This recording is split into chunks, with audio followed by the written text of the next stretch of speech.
Hello పిల్లలు, praise the Lord. Welcome to kids story time. పిల్లలు, ఈరోజు లెసన్కి మీరు అందరు రెడీగా ఉన్నారు కదా? Okay, let's start.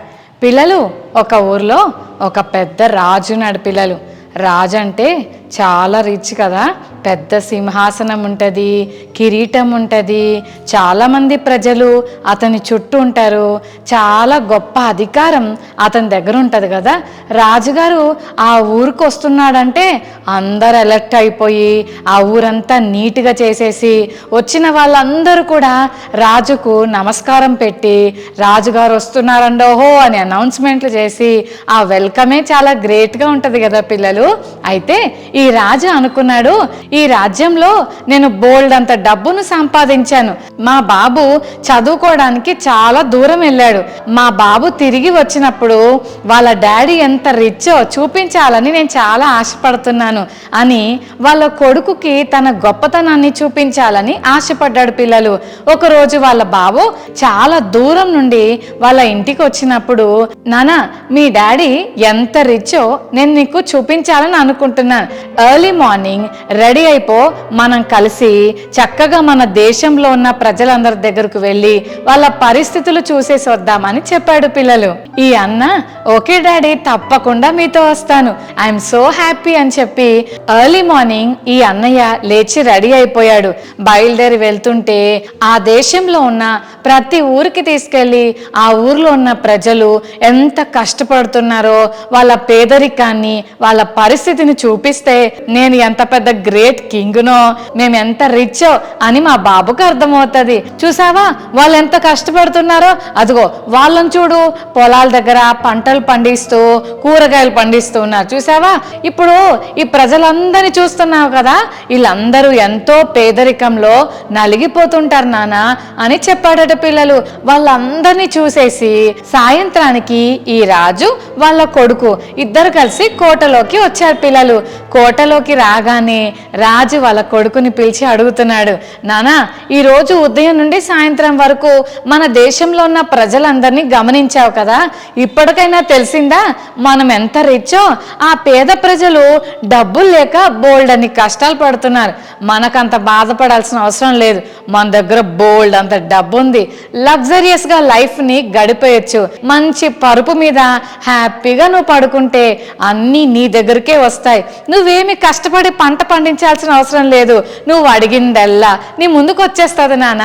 ఇంత గొప్ప రాజ్యంలో రాజు కొడుకుగా పుట్టడం నువ్వు చాలా లక్కీ అని చెప్పాడు. పిల్లలు, అప్పుడు వాళ్ళ కొడుకు అన్నాడు, డాడీ ఈ రోజు నీతో ప్రయాణం చేయడం వల్ల నేను ఒక గొప్ప సత్యాన్ని తెలుసుకున్నాను అని చెప్పాడు. పిల్లలు, ఏం తెలుసుకున్నాను నాన్న, మనం చాలా రిచ్ అని కదా అని అంటే, కాదు డాడీ నేనేం తెలుసుకున్నానో తెలుసా, మన కోటలో మనకు 2 కుక్కలు ఉన్నాయి, కానీ మనం వెళ్ళొచ్చిన ఊర్లలో ప్రతి ఊర్లో 10-15 కుక్కలు ఉన్నాయి.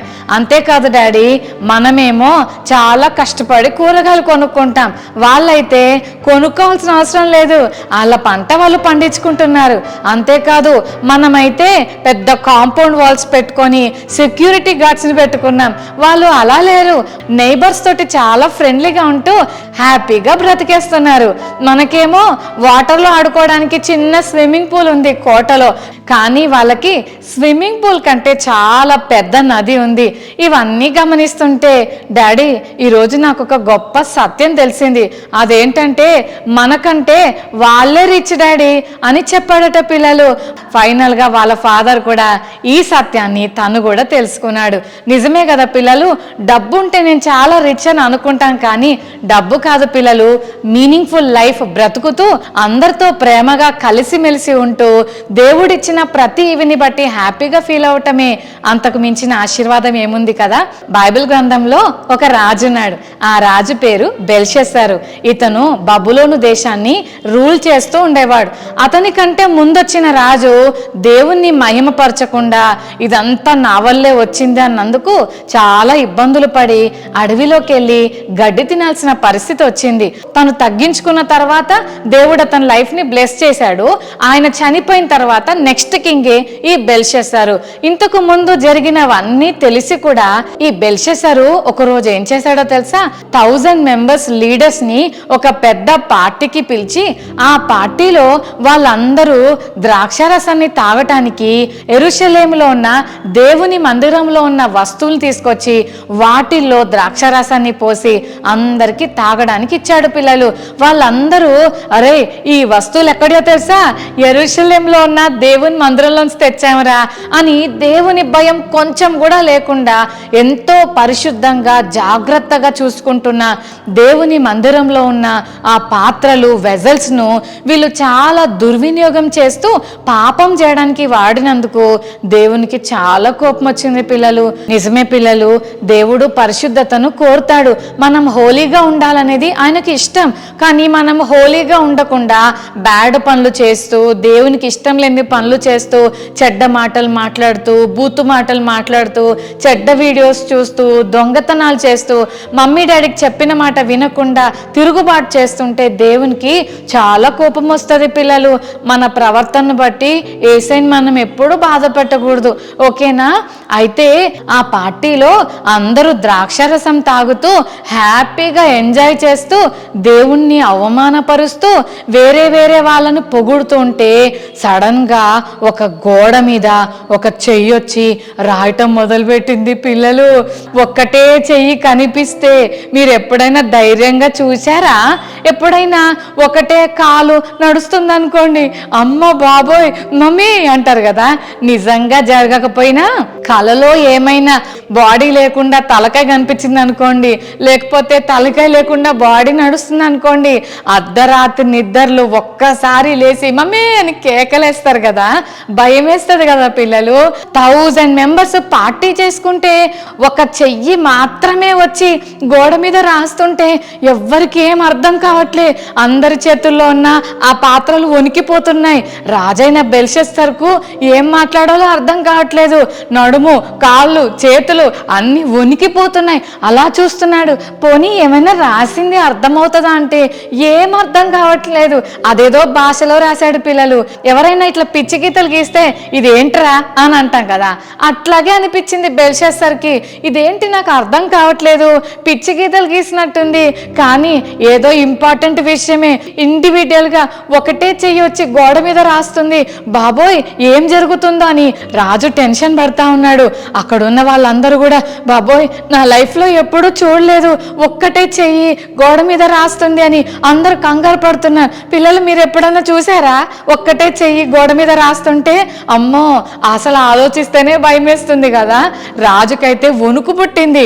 అప్పుడు ఆ కోటలో ఉన్న రాణి వచ్చి అయ్య బాబోయ్ ఇక్కడ ఇంత భయంకరమైన పరిస్థితి జరుగుతుందా, అందరికి భయం వేస్తుంది.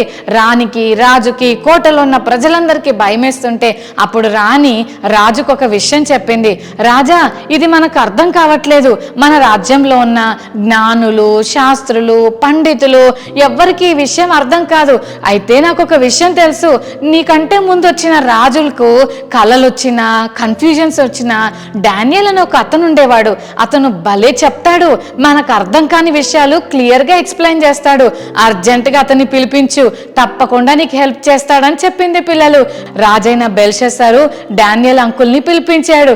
డానియల్ అంకుల్ అక్కడ నిలబడి చెప్పండి ఏం కావాలి మీకు అని అడిగితే, నాకేం కావాలా ఏం చెప్పమంటావు డానియలు, అదిగో ఆ గోడ మీద ఒక చెయ్యి వచ్చి అలా రాసి వెళ్ళిపోయింది. ఎంత ట్రై చేస్తున్నా నా వల్ల కావట్లేదు, నాకు అస్సలు అర్థం కావట్లేదు. నీకేమైనా అర్థమైతే ప్లీజ్ చెప్పవా? ఒకవేళ నువ్వు నాకు చెప్పావనుకో నేను నీకేమిస్తానో తెలుసా? రాజవస్త్రం ఇస్తా, అంతేకాదు నా దేశంలో 3వ ప్రధానిగా నేను నిలబెడతా. డానియల్ చెప్పవా ప్లీజ్ అని అడిగితే ఆయన అన్నాడు, నువ్విచ్చే గోల్డ్ నువ్విచ్చే గొప్ప డ్రెస్సు నువ్విచ్చే పోస్ట్ కూడా నాకు వద్దు, నేను దేవుని సేవకుడిగా ఇక్కడికి వచ్చాను, తప్పకుండా దేవుడు నాకు సహాయం చేస్తాడు, నేను నీకు చెప్తాను అని అలాగా చదువుతున్నాడు. పిల్లలు తొందరగా చెప్పు నాకు భయం వేస్తుంది అని దానియేలును చూసి ఆ రాజు కంగారు పడుతుంటే అలా గమనించి ప్రవ్వా నాకు సహాయం చేయండి అని ఆ లెటర్స్ చదువుతుంటే అందులో ఒక మాట రాయబడింది. పిల్లలు అదేంటో తెలుసా? మెనే మెనే టెకిల్ ఓ ఫారసిన్ అని రాసింది. పిల్లలు మీకేమన్నా అర్థమైందా? అక్క ఇది తెలుగు కాదు, హిందీ కాదు, ఇంగ్లీష్ కాదు, ఇదేం లాంగ్వేజ్ అక్క అని ఆశ్చర్యపోతున్నారా? నిజమే పిల్లలు, ఈ భాష దానియేలుకు మాత్రమే అర్థమైంది. వెంటనే దానియేలు అన్నాడు, ఓహో ఇదా సంగతి. రాజైన బెల్షస్సరు, ఈ మాటలు ఏంటంటే మెన్నే మెన్నే టెకెల్ ఓ ఫార్సిన్ అంటే అర్థమేంటో ఇప్పుడు నేను మీకు చెప్తున్నాను. మన దేవుడు చాలా గొప్పవాడు. ఆయన ఎవరిని ఆనర్ చేయాలనుకుంటే వాళ్ళని ఆనర్ చేస్తాడు, ఎవరిని తగ్గించాలనుకుంటే వాళ్ళని తగ్గిస్తాడు, ఎవరిని కింగ్గా పెట్టాలనుకుంటాడో వాళ్ళని పెడతాడు, ఎవరిని తీసేయాలనుకుంటాడో వాళ్ళని తీసేస్తాడు.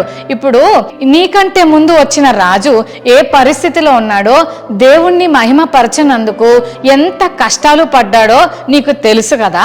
ఇన్ని తెలిసి కూడా నువ్వు దేవుని భయం లేకుండా పరిశుద్ధమైన దేవుని మందిరంలో ఉన్న వస్తువుల్ని తెచ్చి నీ సంతోషం కోసం వాటిని వాడతావా? అందుకని దేవుడు ఈ చేతిని పంపించి ఈ గోడ మీద రాశాడు. ఇప్పుడు చెప్తాను, జాగ్రత్తగా విను. మెనే మెనే అంటే అర్థం ఏంటంటే దేవుడు నీ అకౌంట్స్ ని క్లోజ్ చేశాడు. ఒకవేళ సరి చేసుకోవాలని నీకు అనిపించినా ఇంకా నువ్వు సరి చేసుకునే ఛాన్స్ లేదు. యువర్ టైమ్ ఈజ్ అప్ అన్నాడు పిల్లలు. అంతేకాదు టెకేల్ అంటే అర్థం ఏంటంటే నిన్ను దేవుడు త్రాసులో పెట్టాడు. మీకు త్రాసు అంటే తెలుసా? Yes, weighing machine. అలా త్రాసులో పెడితే నువ్వు చాలా తక్కువగా కనిపించావు.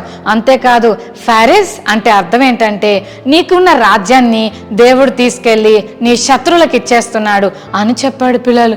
అమ్మో నిజమా? అలా జరుగుతుందా? వద్దు వద్దు, అలా జరగడానికి వీలేదంటే hello already time up, account closed, no chance to repent అని చెప్పాడు పిల్లలు. అలా చెప్పి వెళ్ళిపోయాడు. నిజమే పిల్లలు, దేవుని సేవకుడైన డానియల్ చెప్పినట్లుగానే ఆ రాత్రి శత్రువులు వచ్చి అతన్ని చంపేసి రాజ్యాన్ని వాళ్ళ కంట్రోల్లోకి తీసుకుంటారు పిల్లలు. ఈ లెసన్ ద్వారా మనం ఏం నేర్చుకుంటున్నామో తెలుసా? మన జీవితంలో డబ్బు బాగా ఉంది కదా, నాకు కావాల్సినవన్నీ ఉన్నాయి కదా, నేను ఏం చేసినా చెల్లుతుందని ఎప్పుడు అనుకోకూడదు పిల్లలు. మన గొప్పతనం డబ్బును బట్టి, మనకున్న వస్తువుల్ని బట్టి, మనకున్న పెద్ద బిల్డింగ్ని బట్టో, మన ఫోన్స్ని బట్టో, మన అపియరెన్స్ని బట్టి కాదు. మనకున్న గొప్పతనం ఏంటంటే దేవునికి మహిమకరంగా జీవిస్తూ ఈ భూమి మీద మనం జీవించిన ఈ జీవితంలో మీనింగ్ఫుల్గా బ్రతకడమే గొప్పతనం. చూశారు కదా పిల్లలు, ఇందాక రాజు అంటున్నాడు మనమే రిచ్ రా, కావాలంటే పూర్ పీపుల్ని చూడు అని అంటుంటే ఆ అన్న అంటున్నాడు లేదు డాడీ, వాళ్ళే మనకంటే రిచ్ డాడీ, వాళ్ళకున్నవి మనకున్న దాంతో పోలిస్తే వాళ్ళకే చాలా ఉన్నాయి డాడీ, వాళ్ళే రిచ్ అని నాకు అర్థమవుతుంది అని చెప్పాడు కదా. నిజమే పిల్లలు, బెల్షస్సర్ రాజు కూడా డబ్బు నాకుంది, రాజ్యం నా చేతుల్లో ఉంది, నాకేం తక్కువ అని అనుకుంటున్నాడు. ఒకవేళ చెల్లి తమ్ముడు నీ లైఫ్లో నువ్వు కూడా ఆలోచించు. నీకున్న టాలెంట్స్ని బట్టో, నీకున్న కాస్ట్లీ డ్రెస్సెస్ని బట్టో, నీకున్న షూస్ని వాచెస్ని బట్టో, లేకపోతే నీకున్న ఫ్రెండ్స్ని బట్టో నువ్వు చాలా అతిశయపడుతున్నావా?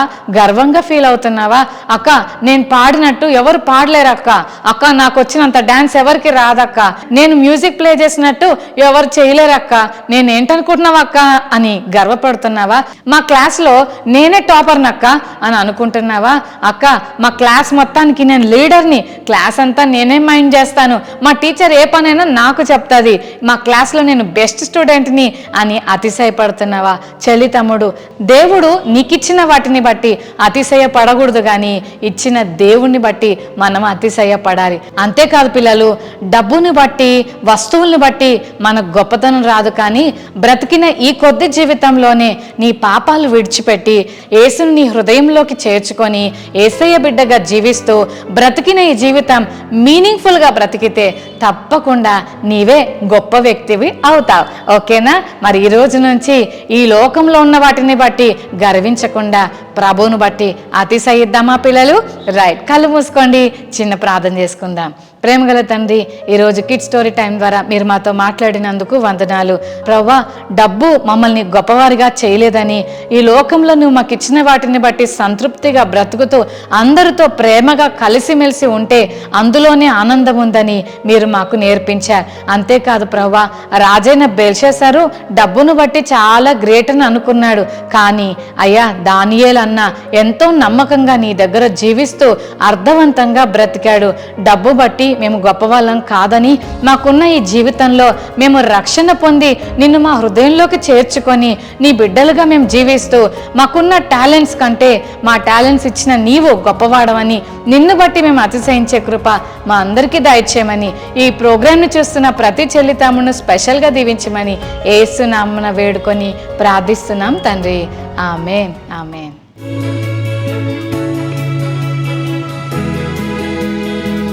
ఓకే పిల్లలు, ఈరోజు మెమరీ వర్స్ నేర్చుకుందామా? సామెతలు 22:1. గొప్ప ఐశ్వర్యము కంటే మంచి పేరును, వెండి బంగారముల కంటే దయయు కోరదగినవి. మరోసారి నేర్చుకుందామా? ప్రావర్బ్స్ 22:1. సామెతలు 22:1. గొప్ప ఐశ్వర్యము కంటే మంచి పేరును, వెండి బంగారముల కంటే దయయు కోరతగినవి.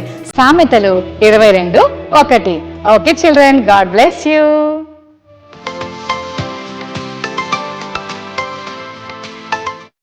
రాజు తన కుమారుడికి తన రాజ్యంలో ఉన్న ప్రజలను ఎందుకు చూపించాలని అనుకున్నాడు?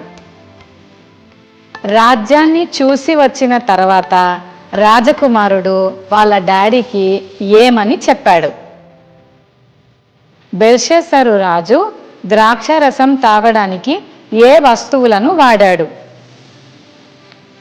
ఆ చెయ్యి గోడ మీద ఏమని రాసింది? దేవుడు మనకిచ్చిన ఈ జీవితాన్ని ఎలా బ్రతకాలని ఈ కిడ్ స్టోరీ టైం ద్వారా నేర్చుకున్నాం.